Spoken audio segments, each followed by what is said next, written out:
Para mí es un privilegio poder continuar con la exposición de la carta a los Colosenses y después de las primeras dos pasajes, de los primeros dos pasajes que cubrimos, hoy vamos a llegar a una parte que es esencial, no solamente para la epístola a los Colosenses, sino es esencial para la fe cristiana como tal. Es uno de los pasajes tal vez más importantes que tenemos en la Biblia.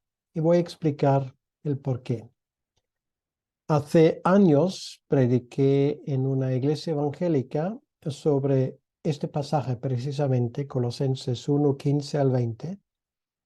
Y como veremos, este pasaje contiene muchas afirmaciones cristológicas, entre ellas una clara afirmación de la divinidad de nuestro Señor y Salvador Jesucristo.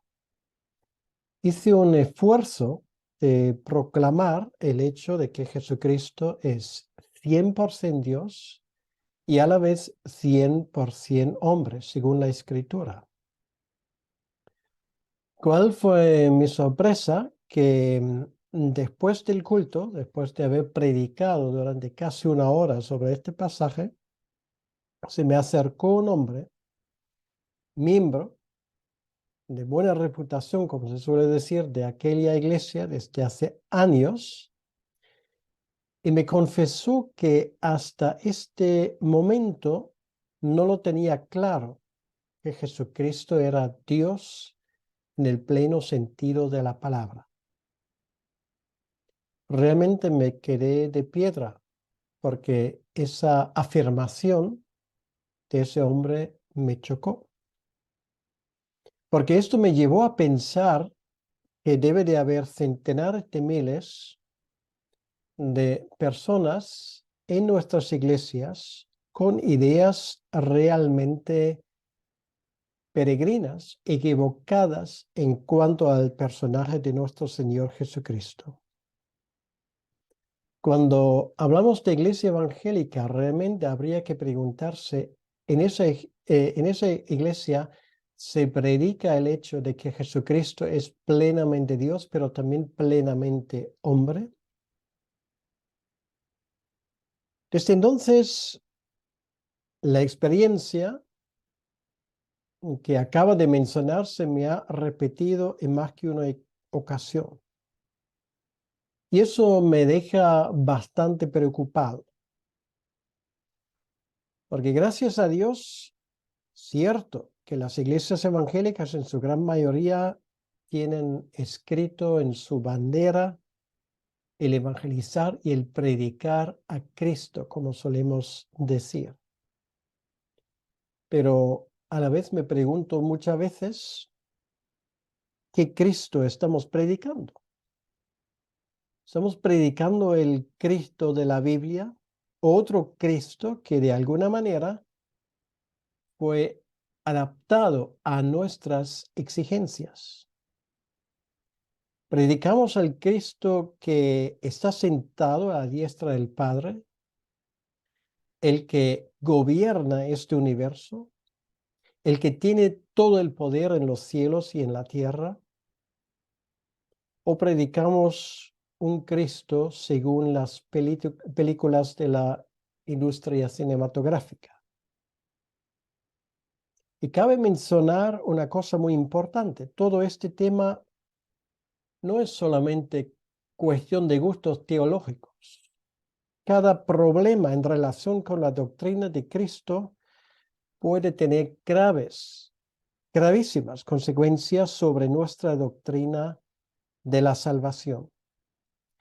Si ahí erramos en una área donde no podemos permitirnos el lujo de equivocarnos, porque está en peligro la predicación efectiva del Evangelio, ese Evangelio puro de la salvación por la gracia y solamente por la gracia. La cristología es, por lo tanto, una parte de la teología sistemática que es esencial. Y subrayo la palabra absolutamente esencial y en la cual tenemos que tener mucho cuidado para no caer en errores doctrinales.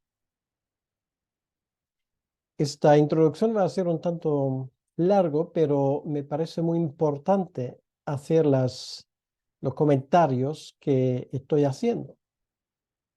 Porque allí, en ese punto, en la persona de Jesucristo, precisamente radica uno de los problemas más graves de nuestra iglesia hoy en día.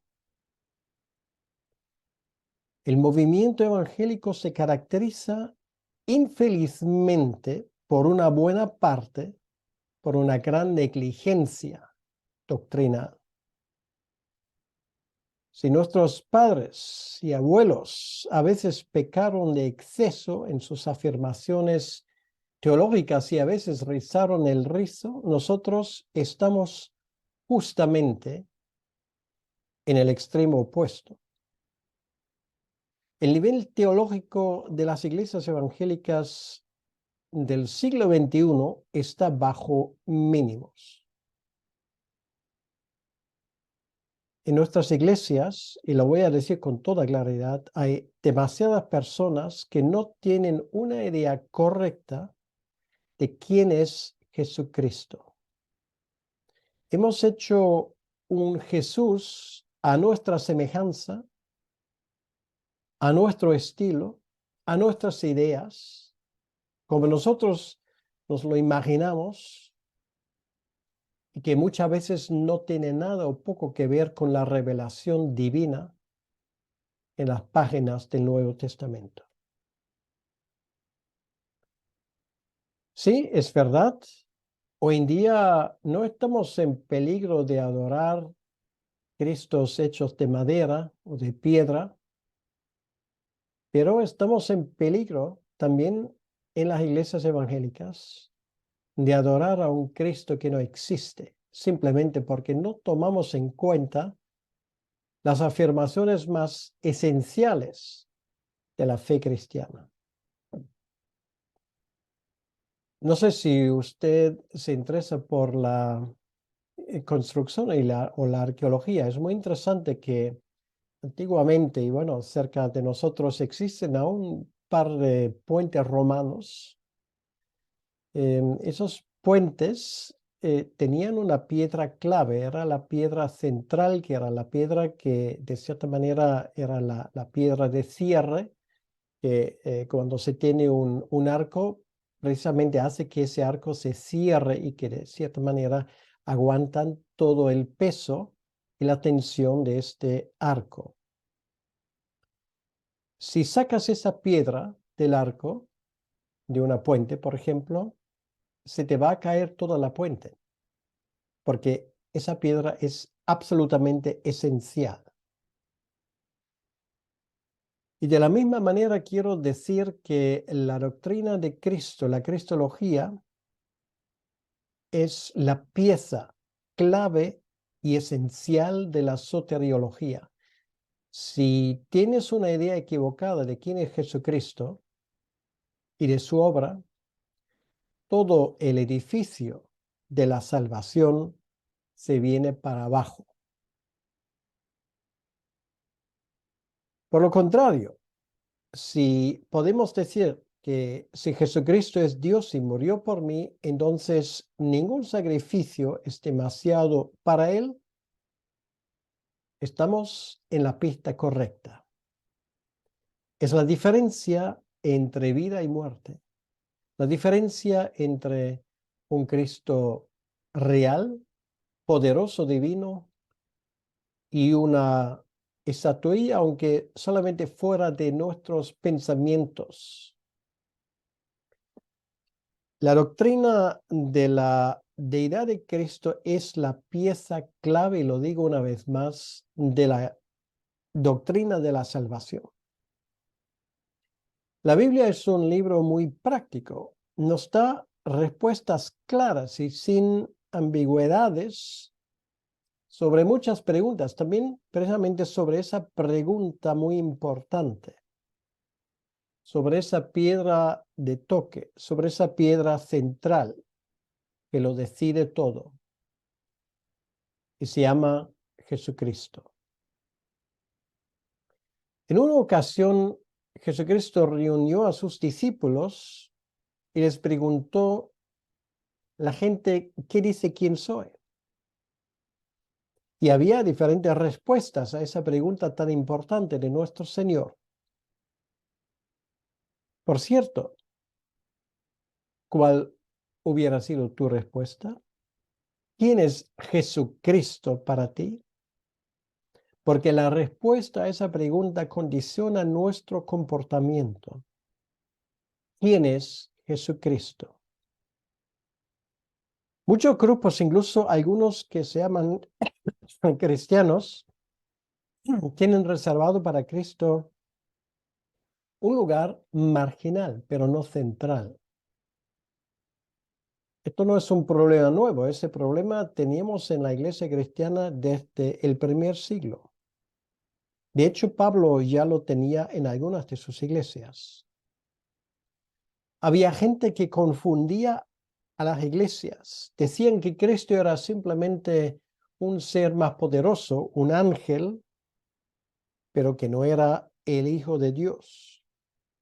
Animaron a la gente de cumplir con ciertas leyes, y esto, por ejemplo, ocurrió en Colosas, y de esto finalmente vamos a hablar ahora, después de esa introducción, pero que me parecía importante para acercarnos al tema que es tan importante también para nuestras vidas y nuestra salvación.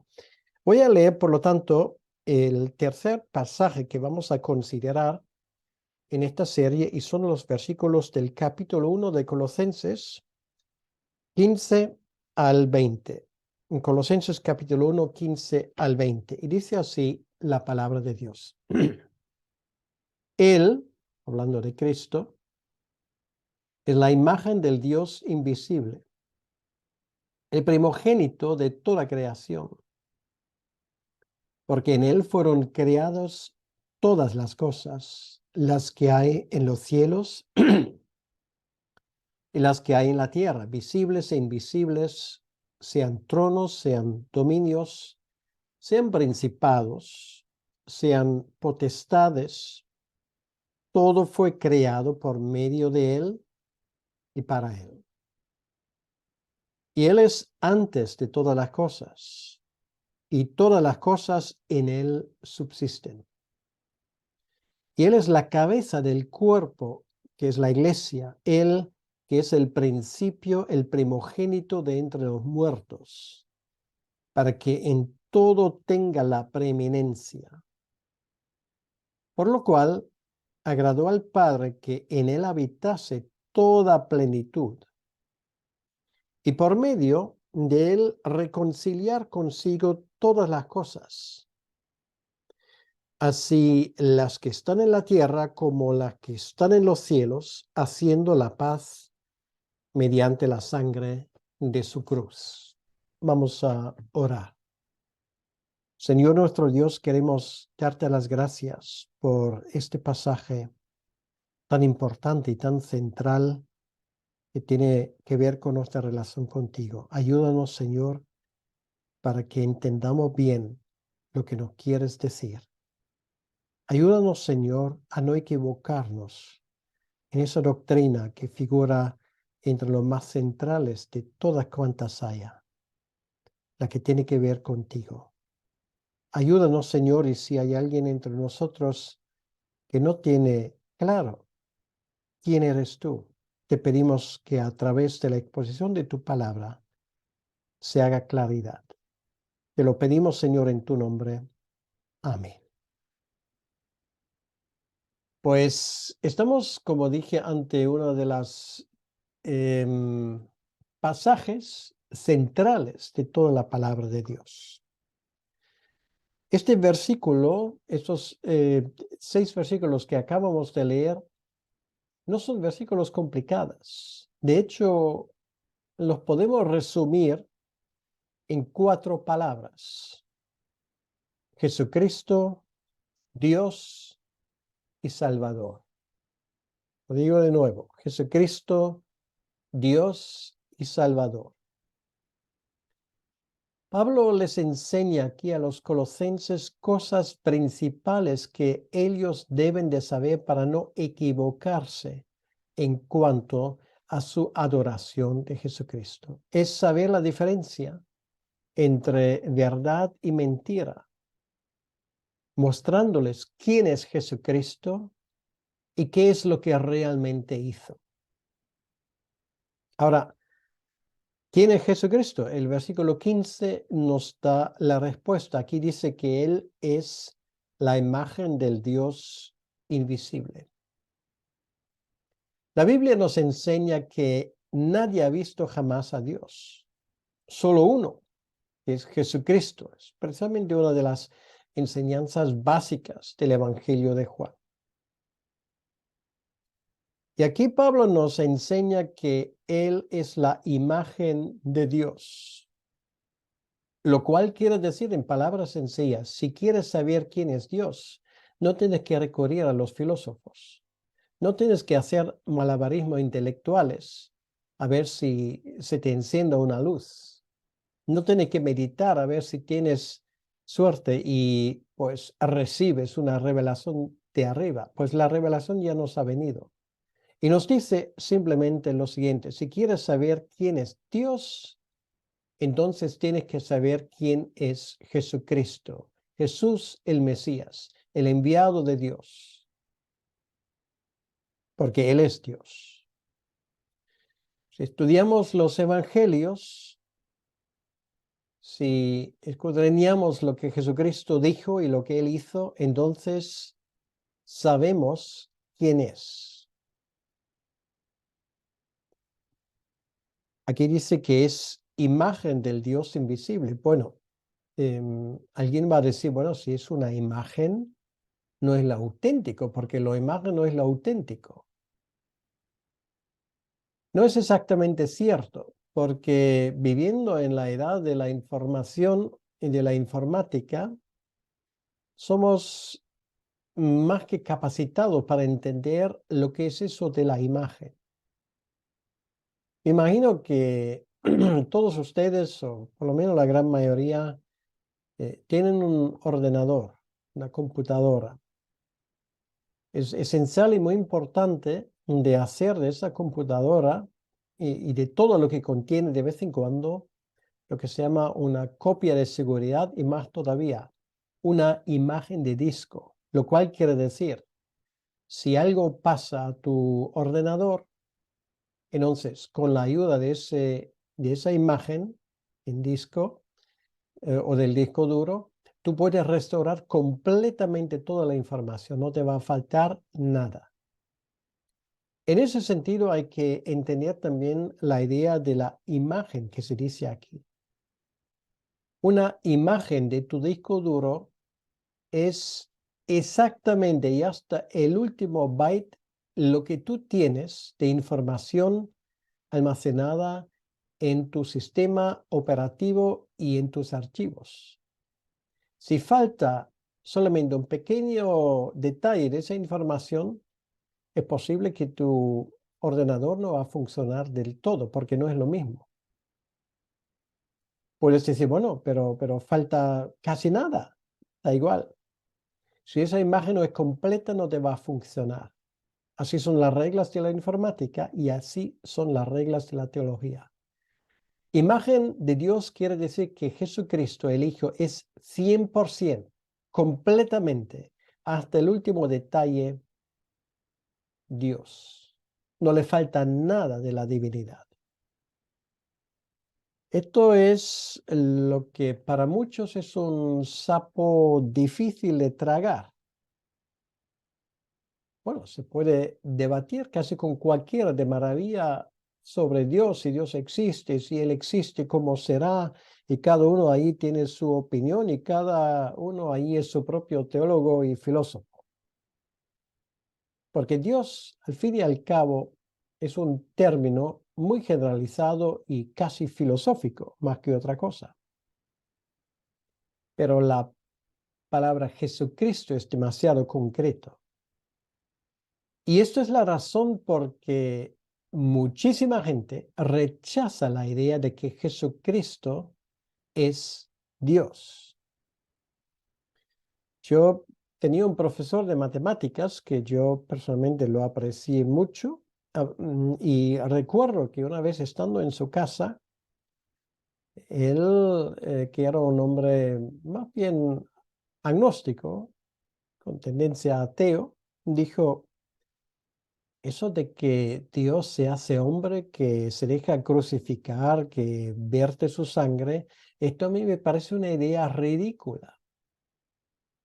Pues de eso se trata precisamente, de que Dios, el Hijo, siendo plenamente Dios, asume una naturaleza adicional para morir por nosotros en una cruz. Esto es el Evangelio y a la vez esto es un escándalo para mucha gente. La Biblia, sin embargo, no admite dudas.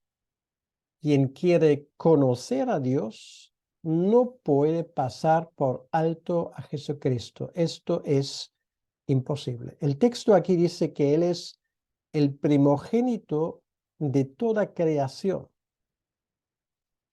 Y aquí tenemos otro malentendido. Muchos entienden el término primogénito como algo en el sentido del primer ser creado.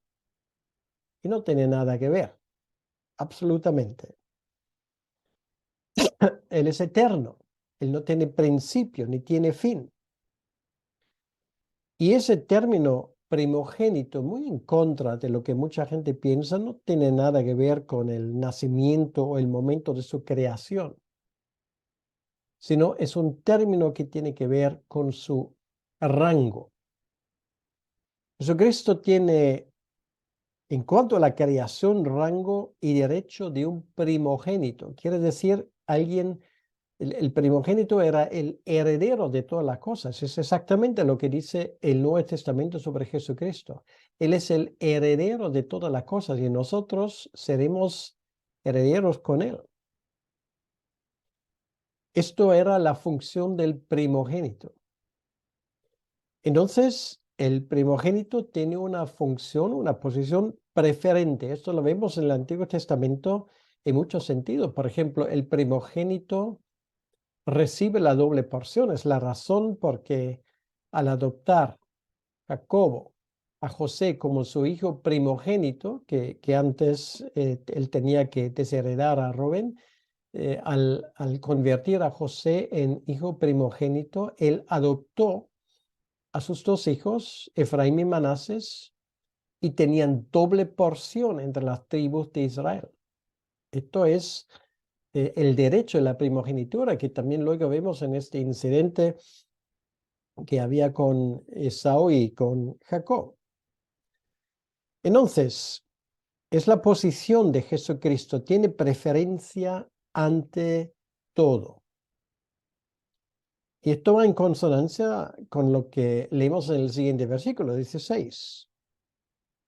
Porque en él fueron creados todas las cosas, las que hay en los cielos y las que hay en la tierra, visibles e invisibles, sean tronos, sean dominios, sean principados, sean potestades. Todo fue creado por medio de él y para él. Y esto realmente es el test que lo decide todo. ¿Quién es Jesucristo? Se puede decirlo más alto, pero no más claro. Jesucristo es creador de todas las cosas y por lo tanto tiene que ser Dios, porque si Él ha creado todas las cosas, hace algo que solamente Dios puede hacer. Creador de todo lo que es visible, la tierra y con todo lo que en ella hay, todo el universo, la inmensidad de todo lo que nos rodea, el sol, la luna, las estrellas, las galaxias. También, en el último sentido, creador del hombre. Pero dice el texto, ojo, es muy importante, que él también es creador de las cosas invisibles. Porque Pablo menciona aquí las diferentes categorías y rangos de ángeles. que nos rodean, que están presentes, pero de forma invisible, pero también forman parte de la creación de Jesucristo. Quiere decir, todo lo que hay, lo visible y lo invisible, fue creado por Jesucristo. Y si todo lo que hay, visible o invisible, fue creado por Jesucristo, entonces realmente Él no fue creado. Esa es la diferencia de los ángeles. Y esto era un mensaje importante para aquellos que querían confundir a los creyentes en Colosas. Y muchos que hoy tampoco lo tienen tan claro. Todo esto fue creado por y para Jesucristo. Y ya es la pura lógica que nos dice que si todo lo que fue creado por Jesucristo antes no existía, entonces Jesucristo no fue creado, sino que es el creador. Una cosa o es creada o es el creador, porque no existe una tercera categoría, ya por pura lógica. Vale la pena recordar este versículo muy bien, porque da respuestas a los problemas fundamentales del hombre. De dónde venimos, a dónde vamos. Se han gastado ríos de tinta y montañas de papel para encontrar una respuesta a esta pregunta.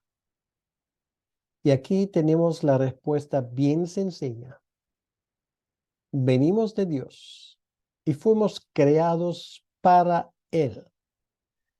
Y este creador, para sorpresa de muchos, se llama Dios el Hijo. Todo el mundo se pregunta más tarde o temprano, ¿para qué vivo yo? ¿Qué sentido tiene la vida? Si vamos al profeta Isaías, leemos en el primer capítulo unas afirmaciones realmente sorprendentes, muy bien observadas de parte del profeta.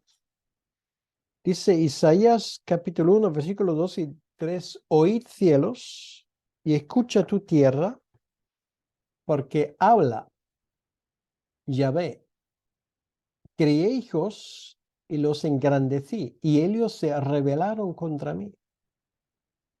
El buey conoce a su dueño, y el asno el pesebre de su señor. Israel no entiende, sin embargo, mi pueblo no tiene conocimiento. Esto es algo que yo, que soy en el campo, podía observar muchas veces durante mi niñez. Muchas veces el ganado que durante el día pasteaba fuera en los campos, por la noche bueno, abrieron las puertas de la verja donde estaban y digamos, esos bueyes, esas vacas, se fueron para casa solo. Ellos sabían perfectamente dónde estaba su establo. Y andaban por sí solos, porque conocían el camino y sabían de dónde venían. Realmente una imagen sorprendente. Sin embargo, el ser humano ha conseguido lo que ninguna bestia ha conseguido: negar el lugar de su origen. El ser humano ha sido capaz de pretender explicar este mundo y sus maravillas sin necesidad de Dios. Y nos cuentan que todo lo que vemos, todo lo que hay, es simplemente producto de una casualidad. Sí, ínfima, pero una casualidad al fin y al cabo. No hace falta recurrir a la idea de Dios. ¿Y para qué? Si todo obedece a una casualidad. De eso se ha hecho esa teoría absurda de la evolución, que todo lo que vemos ahora en su complejidad es simplemente resultado de una gran casualidad. Todo obedece a la casualidad. Y no hace falta a Dios. Esto es lo que están enseñando a nuestros hijos y nietos en prácticamente todas las escuelas del mundo. Y luego, claro, nos asombramos porque estos jóvenes ya no tienen valores. ¿Y para qué iban a tenerlas? Si desde casa no reciben una fuerte dosis de contraenseñanza, están perdidos. Nos enseñan que ha tardado miles de millones de años, pero al final, y aquí está el hombre.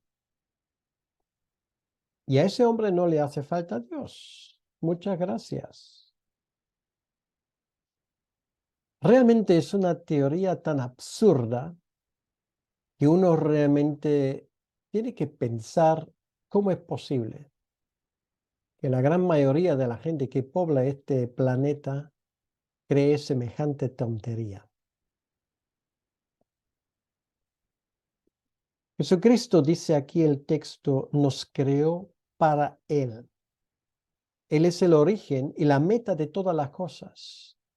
Tú quitas a Jesucristo y quitas del hombre esa relación con el divino y realmente su vida carece completamente de sentido. Este es el problema del hombre moderno. Intenta describir la función de un microprocesador. Intenta explicarlo y su función sin mencionar la palabra ordenador o sus sinónimos, más era imposible. Entonces un microprocesador simplemente es un trozo de metal sin valor ninguno, tal vez valor material menos de $1. Lo mismo ocurre con el ser humano. Tú le quitas su relación con Dios, la niegas, le enseñas que Dios no existe ni tampoco hace falta, y el hombre está perdido. Perdido como se suele decir en español, como un pulpo en un garaje. Solo en relación y en contacto con nuestro Creador funcionamos en este sentido correctamente. Y así dice el versículo 17, que nos habla de otra función clave que tiene Jesucristo en relación con la creación. Él es antes de todas las cosas y todas las cosas en Él subsisten. Lo cual nos dice otra cosa muy importante. Él no es solamente el creador, sino también el que lo mantiene todo. Estamos aquí ahora, en este momento, porque nos mantiene como creación suya, porque nosotros no tenemos existencia nosotros mismos. Todo lo que vemos, la silla sobre la cual estás sentada ahora, la pantalla a través tú me ves en este momento, todo esto existe ahora en ese momento porque Él así lo quiere. Lo que parece una obviedad, lección 101 de cualquier teología cristiana, para mucha gente hoy ya no lo es. Porque algún día ese mundo desaparecerá. La Biblia dice como un rollo. Entonces estarás delante de Él solo. Solo tú y tu Creador. Todas las demás cosas perderán su valor.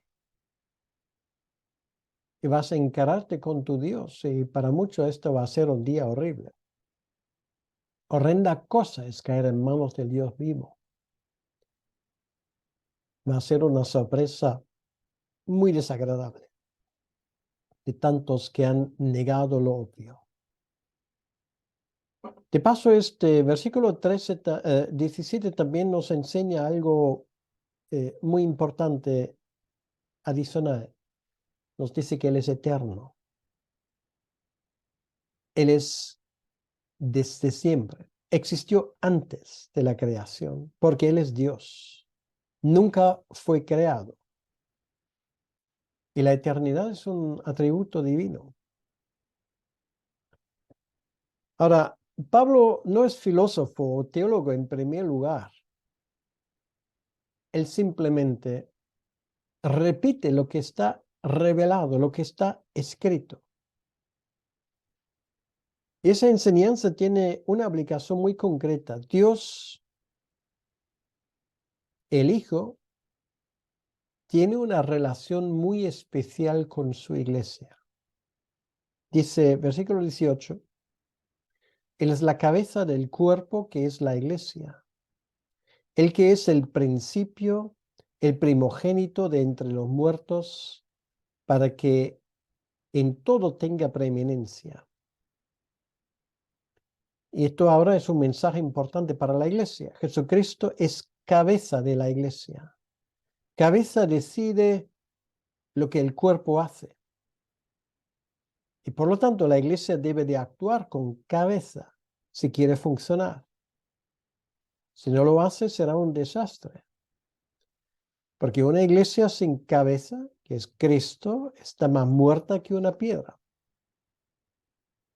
Jesucristo es el principio, el fundador de la iglesia, de la misma manera como lo es de todo el mundo, de modo especial, Él es el creador y el fundador de la iglesia.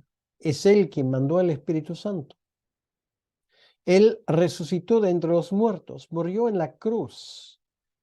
Es Él quien asumió una naturaleza humana. Lo hizo todo. Y eso le da el derecho de ser el número uno en la iglesia. Hay de aquel hombre que quiere usurpar este lugar que solamente le corresponde a Jesucristo. Hay de aquella iglesia que no tiene a Jesucristo y solamente a Jesucristo como crucificado, como punto central de su mensaje. Todo esto fue posible precisamente porque no era simplemente un ser humano, sino porque era Dios en el pleno sentido de la palabra. Y esto es precisamente lo que leemos en el siguiente versículo, versículo 19. Por cuanto agradó al Padre que en él habitase toda la plenitud. Es interesante que la palabra que aquí se traduce como plenitud significa que no le faltaba ni una. Y allí podemos pensar en todos los atributos de Dios, su omnisciencia, omnipotencia, su omnipresencia, su eternidad, etcétera, etcétera. Jesucristo tiene todas estas características, todos estos atributos, no le falta ni uno, es la plenitud. No es simplemente un hombre con un toque divino, un Superman de la antigüedad, no es un Dios, digamos, 50% humano, 50% divino. Según la Escritura, Él es 100% hombre, eso sí, pero al mismo tiempo es 100% Dios. Son matemáticas divinas. Cuando Él asumió la naturaleza humana, y esto puede ser una sorpresa para muchos, Él no dejó de ser Dios. No se restaba, se sumaba.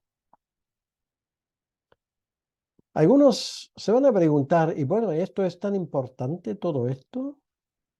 La respuesta es, mi querido hermano, mi querida hermana, esto es importantísimo, porque exactamente aquí se decide si estamos hablando de un grupo sectario o de una iglesia cristiana. Solo se puede salvar la humanidad por medio de un mediador perfecto, perfecto como ser humano y perfecto como Dios. La razón, porque ya en el Antiguo Testamento, de forma prefigurada, los corderos tenían que ser perfectos. Y esto también es la razón porque como mediador no valen ni los ángeles, ni los santos, ni la mismísima Virgen María, porque a todos les falta una cosa: no son plenamente Dios. Y en cuanto a su condición humana, no eran perfectos, ninguno. Pablo lo dice muy claramente en Romanos capítulo 3, no hay nadie que es perfecto, ni uno.